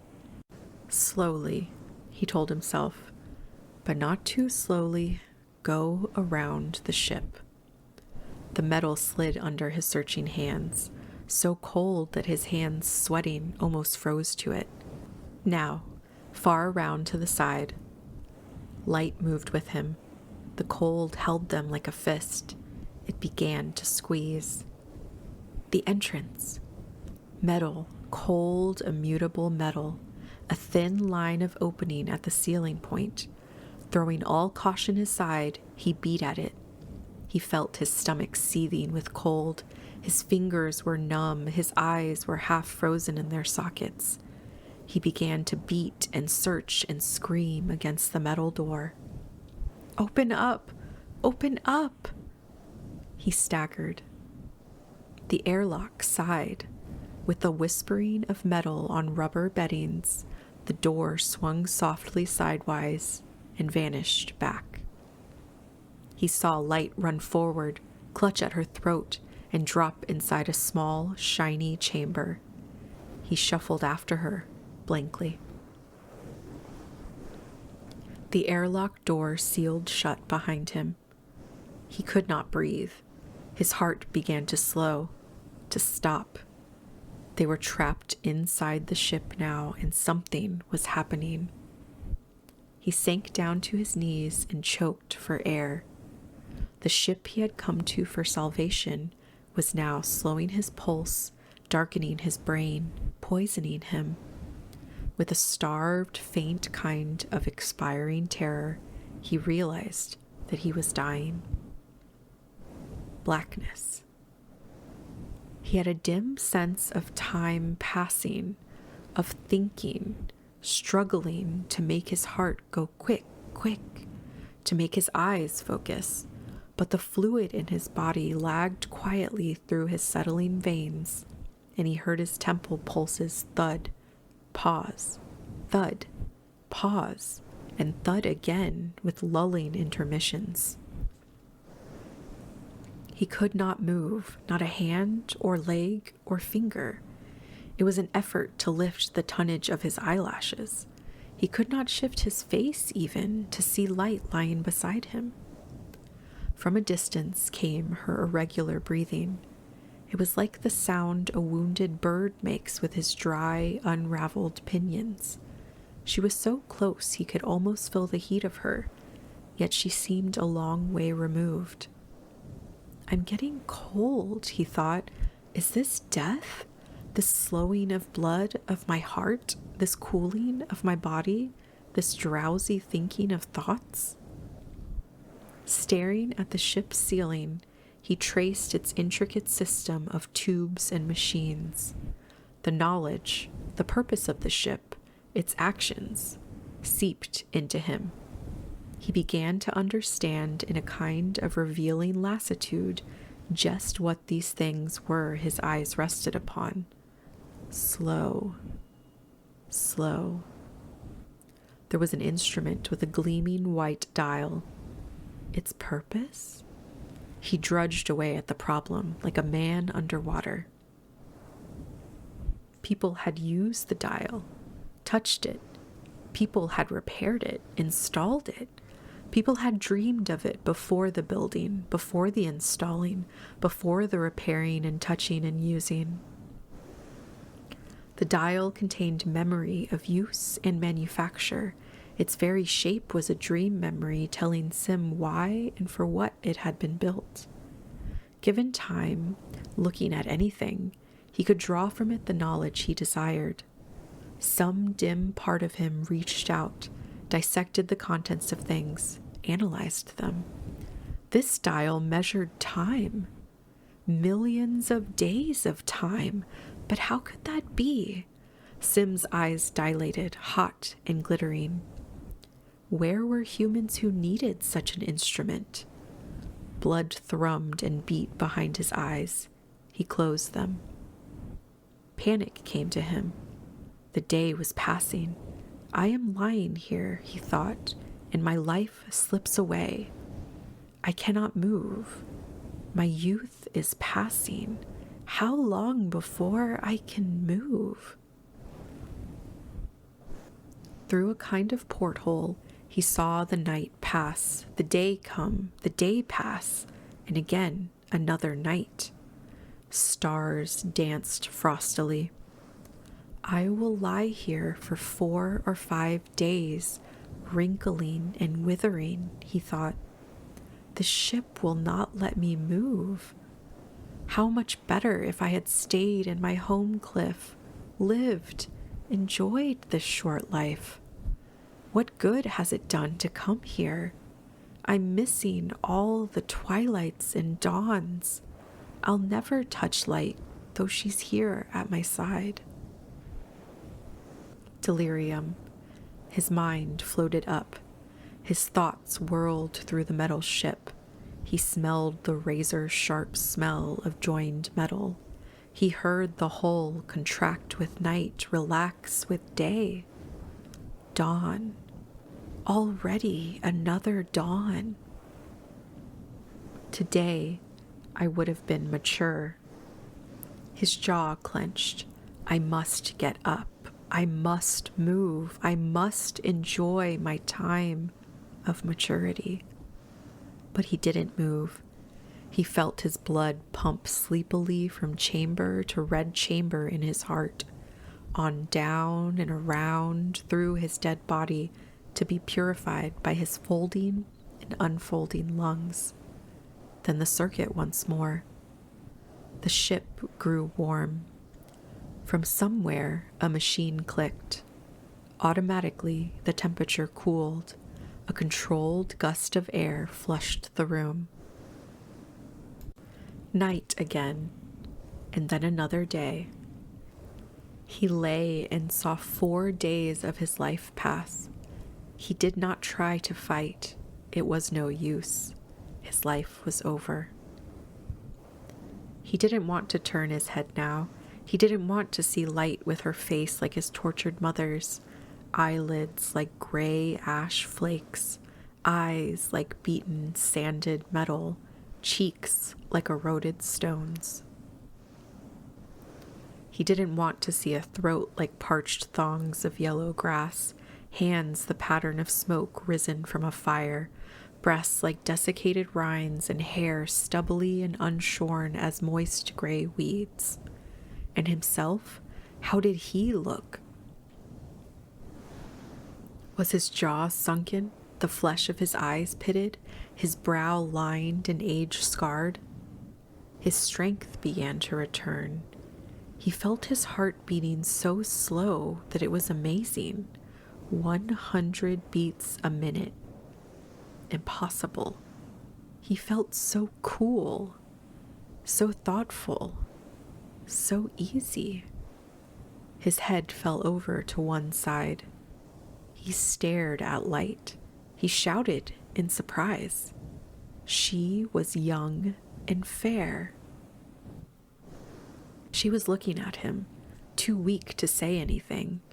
Her eyes were like tiny silver medals. Her throat curved like the arm of a child. Her hair was blue fire eating at her scalp, fed by the slender life of her body. 4 days had passed, and still she was young. No, younger than when they had entered the ship. She was still adolescent. He could not believe it. Her first words were, "How long will this last?" He replied carefully, "I don't know. We are still young. The ship, its metal is around us. It cuts away the sun and the things that come from the sun to age us." Her eyes shifted thoughtfully. "Then, if we stay here, we'll remain young. 6 more days? 14 more? 20? More than that, maybe." She lay there, silently. After a long time, she said, "Sim?" "Yes." "Let's stay here. Let's not go back. If we go back now, you know what'll happen to us?" "I'm not certain." "We'll start getting old again, won't we?" He looked away. He stared at the ceiling and the clock with the moving finger. "Yes, we'll grow old." "What if we grow old instantly? When we step from the ship, won't the shock be too much?"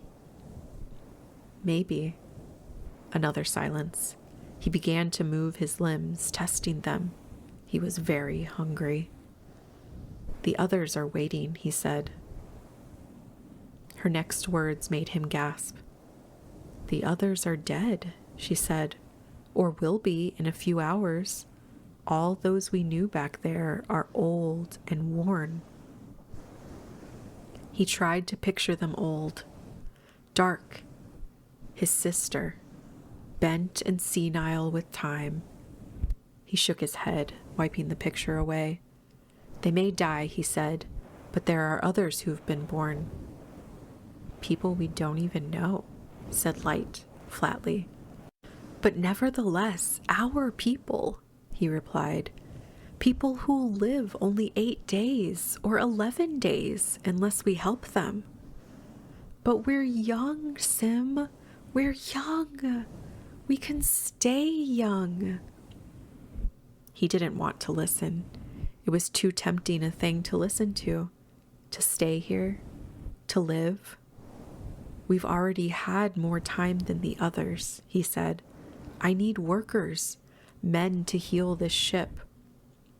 We'll get on our feet now, you and I, and find food, eat, and see if the ship is movable. I'm afraid to try to move it myself. It's so big, I'll need help."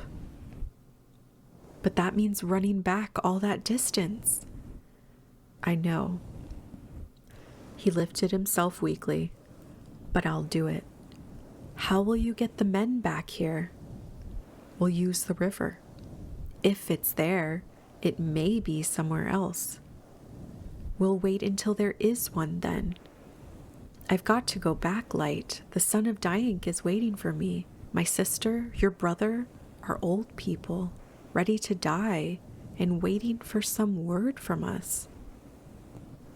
After a long while, he heard her move, dragging herself tiredly to him. She put her head upon his chest, her eyes closed, stroking his arm. "I'm sorry. Forgive me. You have to go back. I'm a selfish fool." He touched her cheek clumsily. "You're human. I understand you. There's nothing to forgive." They found food. They walked through the ship. It was empty.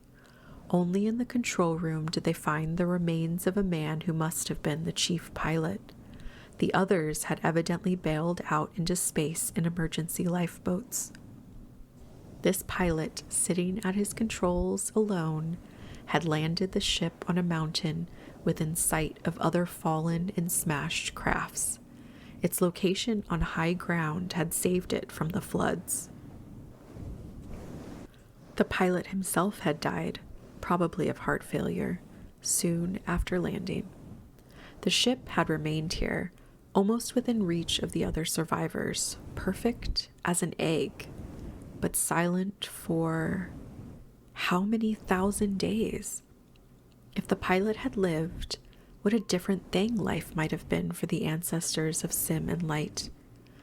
Sim, thinking of this, felt the distant, ominous vibration of war. How had the war between worlds come out? Who had won? Or had both planets lost and never bothered to pick up survivors? Who had been right? Who was the enemy? Were Sim's people of the guilty or innocent side? They might never know. He checked the ship hurriedly. He knew nothing of its workings, yet as he walked its corridors, patted its machines, he learned from it. It needed only a crew. One man couldn't possibly set the whole thing running again. He laid his hand upon one round, snout-like machine. He jerked his hand away as if burnt. Light! What is it?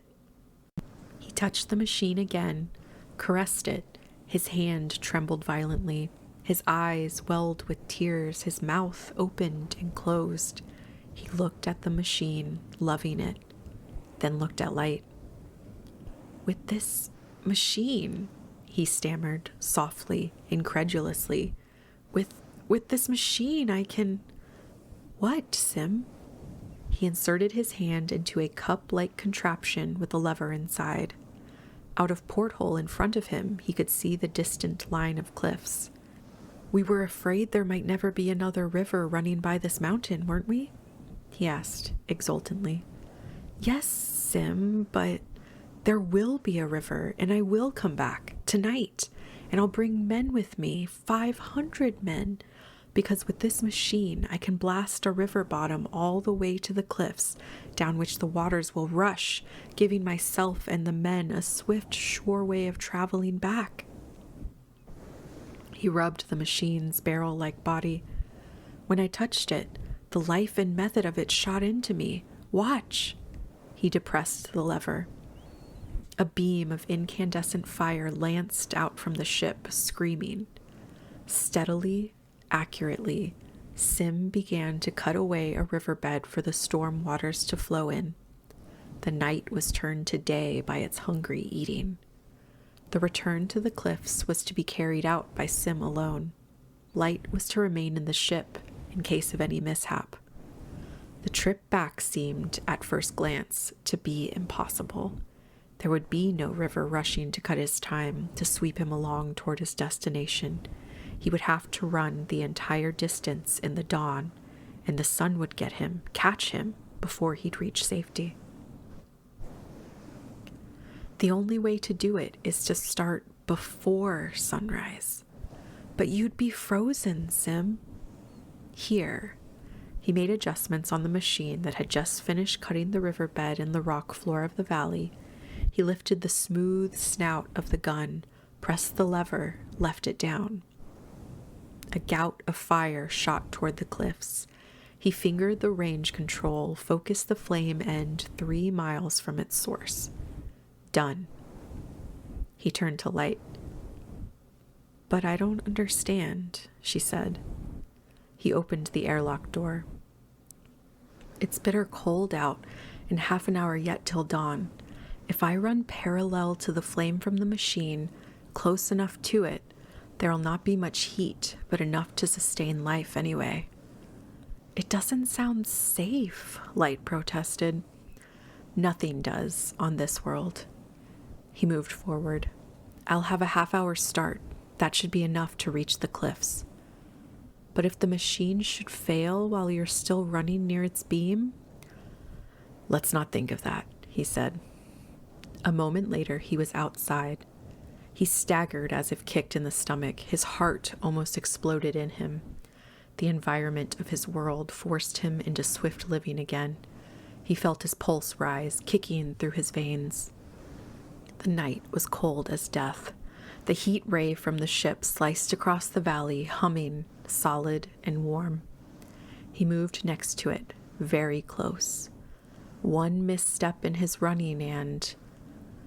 "I'll be back," he called to Light. He and the ray of light went together. In the early morning, the peoples in the caves saw the long finger of orange incandescence and the weird whitish apparition floating, running along beside it. There was muttering and superstition. So when Sim finally reached the cliffs of his childhood, he saw alien peoples swarming there. There were no familiar faces. Then he realized how foolish it was to expect familiar faces. One of the older men glared down at him. "Who are you?" he shouted. "Are you from the enemy cliff? What's your name?" "I am Sim, the son of Sim." "Sim!" An old woman shrieked from the cliff above him. She came hobbling down the stone pathway. "Sim, Sim, it is you." He looked at her, frankly bewildered. "But I don't know you," he murmured. "Sim, don't you recognize me? Oh, Sim, it's me, Dark." Dark! He felt sick at his stomach. She fell into his arms, this old, trembling woman with the half-blind eyes, his sister. Another face appeared above, that of an old man, a cruel, bitter face. It looked down at Sim and snarled. "Drive him away," cried the old man. "He comes from the cliff of the enemy. He's lived there. He's still young. Those who go there can never come back among us. Disloyal beast." And a rock hurtled down. Sim leaped aside, pulling the old woman with him. A roar came from the people. They ran toward Sim, shaking their fists. "Kill him! Kill him!" raved the old man, and Sim did not know who he was. "Stop!" Sim held out his hands. "I come from the ship." The ship? People slowed. Dark clung to him, looking up into his young face, puzzling over its smoothness. "Kill him! Kill him! Kill him!" croaked the old man, and picked up another rock. "I offer you 10 days, 20 days, 30 more days of life." The people stopped. Their mouths hung open. Their eyes were incredulous. 30 days? It was repeated again and again. How? "Come back to the ship with me. Inside it, one can live forever." The old man lifted high a rock, then, choking, fell forward in an apoplectic fit and tumbled down the rocks to lie at Sim's feet. Sim bent to peer at the Ancient One, at the bleary, dead eyes, the loose, sneering lips, the crumpled, quiet body. "Cheon!" "Yes," said Dark behind him in a croaking, strange voice. "Your enemy, Cheon." That night, 1,000 warriors started for the ship as if going to war. The water ran in the new channel. 500 of them were drowned or lost behind in the cold. The others, with Sim, got through to the ship. Light awaited them and threw wide the metal door. The weeks passed. Generations lived and died in the cliffs while the 500 workers labored over the ship, learning its functions and its parts. On the last day, they disbanded. Each ran to his station. Now there was a destiny of travel who still remained behind. Sim touched the control plates under his fingers. Light, rubbing her eyes, came and sat on the floor next to him, resting her head against his knee drowsily. "I had a dream," she said, looking off at something far away. "I dreamed I lived in caves in a cliff on a cold, hot planet where people grew old and died in 8 days and were burnt." "What an impossible dream," said Sim. "People couldn't possibly live in such a nightmare. Forget it. You're awake now." He touched the plates gently. The ship rose and moved into space. Sim was right. The nightmare was over at last.